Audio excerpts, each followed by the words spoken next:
मत्स्य अवतार। मत्स्य अवतार भगवान विष्णु का प्रथम अवतार है। मछली के रूप में अवतार लेकर भगवान विष्णु ने एक ऋषि को सब प्रकार के जीव जंतु एकत्रित करने के लिए कहा और पृथ्वी जब जल में डूब रही थी तब मत्स्य अवतार में भगवान ने उस ऋषि की नाव की रक्षा की। इसके पश्चात ब्रह्मा ने पुनः जीवन का निर्माण किया।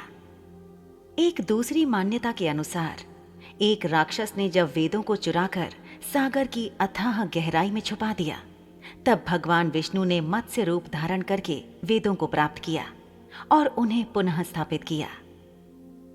मत्स्य अवतार की कथा। एक बार ब्रह्मा जी की असावधानी के कारण एक बहुत बड़े दैत्य ने वेदों को चुरा लिया। उस दैत्य का नाम हयग्रीव था।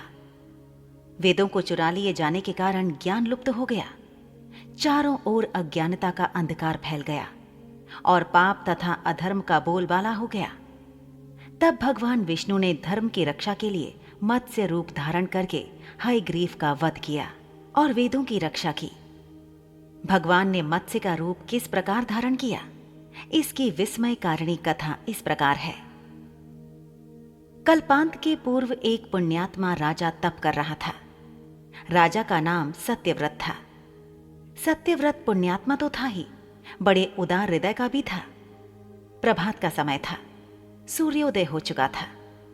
सत्यव्रत कृतमाला नदी में स्नान कर रहा था। उसने स्नान करने के पश्चात जब तर्पण के लिए अंजलि में जल लिया तो अंजलि में जल के साथ एक छोटी सी मछली भी आ गई।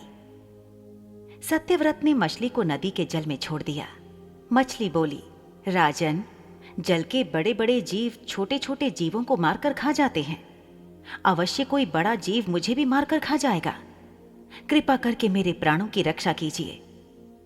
सत्यव्रत के हृदय में दया उत्पन्न हो उठी। उसने मछली को जल में भरे हुए अपने कमंडलू में डाल लिया। तभी एक आश्चर्यजनक घटना घटी। एक रात में मछली का शरीर इतना बढ़ गया कि कमंडलू उसके रहने के लिए छोटा पड़ने लगा। दूसरे दिन मछली सत्यव्रत से बोली, राजन, मेरे रहने के लिए कोई दूसरा स्थान ढूंढिए, क्योंकि मेरा शरीर बढ़ गया है। मुझे घूमने फिरने में बड़ा कष्ट होता है। सत्यव्रत ने मछली को कमंडलू से निकालकर पानी से भरे हुए मटके में रख दिया। यहां भी मछली का शरीर रात भर में ही मटके में इतना बढ़ गया कि मटका भी उसके रहने के लिए छोटा पड़ गया। दूसरे दिन मछली पुनः सत्यव्रत से बोली, राजन, मेरे रहने के लिए कहीं और प्रबंध कीजिए, क्योंकि मटका भी मेरे रहने के लिए छोटा पड़ रहा है। तब सत्यव्रत ने मछली को निकालकर एक सरोवर में डाल दिया, किंतु सरोवर भी मछली के लिए छोटा पड़ गया। इसके बाद सत्यव्रत ने मछली को नदी में और फिर उसके बाद समुद्र में डाल दिया। आश्चर्य! समुद्र में भी मछली का शरीर इतना अधिक बढ़ गया कि मछली के रहने के लिए वह छोटा पड़ गया। अतः मछली पुनः सत्यव्रत से बोली, राजन, यह समुद्र भी मेरे रहने के लिए उपयुक्त नहीं है। मेरे रहने की व्यवस्था कहीं और कीजिए। अब सत्यव्रत विस्मित हो उठा। उसने आज तक ऐसी मछली कभी नहीं देखी थी।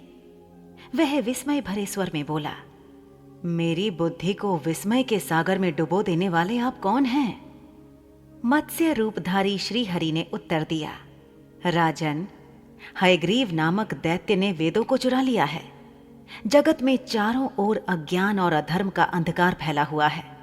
मैंने हयग्रीव को मारने के लिए ही मत्स्य का रूप धारण किया है। आज से 7वें दिन पृथ्वी प्रलय के चक्र में फिर जाएगी।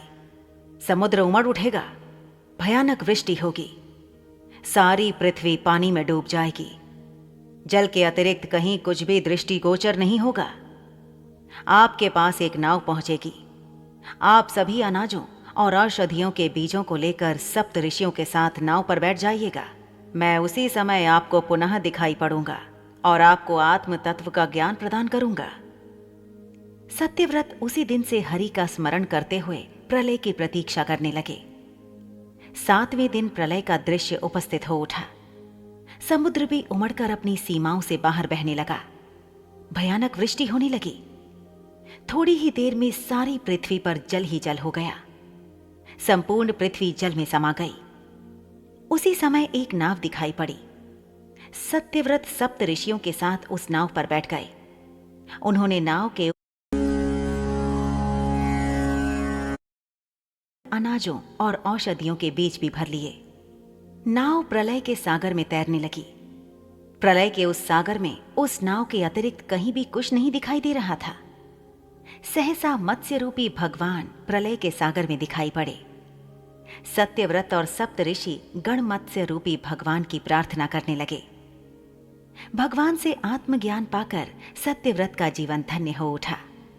वे जीते जी ही जीवन मुक्त हो गए। प्रलय का प्रकोप शांत होने पर भगवान ने हयग्रीव को मारकर उससे वेद छीन लिए। इस प्रकार भगवान ने मत्स्य रूप धारण करके वेदों का उद्धार तो किया ही, साथ ही संसार के प्राणियों का भी अमित कल्याण किया।